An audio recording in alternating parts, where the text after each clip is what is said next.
Alright, welcome back to Everlast, or welcome to Everlast. I've done a decent amount of work since the last devlog, so let's just get right into it. I changed the player character to this cyborg lady. Most likely we'll change it again to a custom character. This is just off the marketplace, but I'm really bad at making characters. I did try though. Tried a few times, just can't seem to get it right.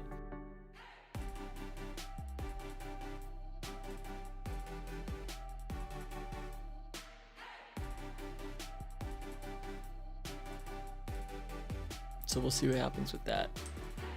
Next up, the AI moves around and shoots now, and it's not perfect. I just kind of started it.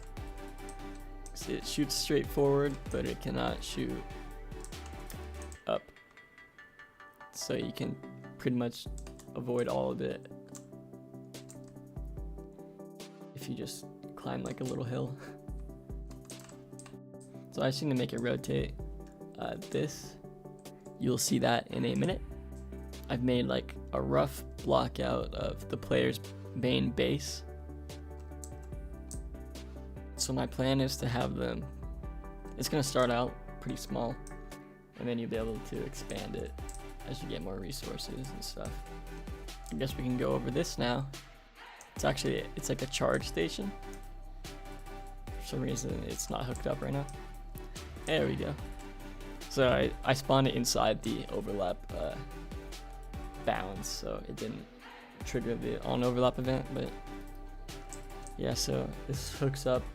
It's just a little cable actor, and if you can see in the top left corner, that's the charge value. This is actually an elevator, so you can get up and down from your base. There's another charge station down here, and there's also one down there. So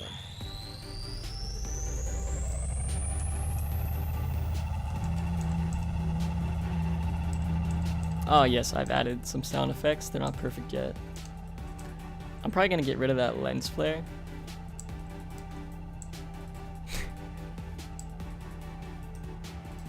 That was interesting.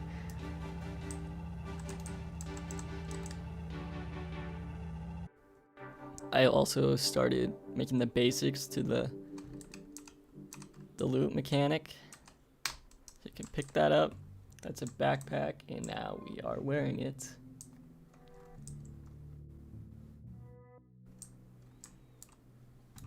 Also, I am working on an underground cave system. So there will be anywhere from 10 to 20 of these entrances, which will go down into a large cave system with planning on putting some tough enemies in there. Alright, so what I'm going to be working on in between this episode and the next is getting the charge system to work better and to look better, as well as working on the loot system a little bit and the AI system, and pretty much just gonna be polishing everything up a little bit, because I'm planning on putting up the Steam page, and hopefully this week, just so I can start really marketing it. So I think that's it for this. I've done a lot of other shit, but just a lot of changes to the blueprints and small stuff like that. So remember, if you want to follow along with my progress, be sure to subscribe. Also, I now have a Patreon, so if you want to support me and you're feeling very generous, you are free to join my Patreon. Don't feel forced though. Of course, you are free to do whatever you want. But with that said, I will see you guys in the coming weeks. Peace.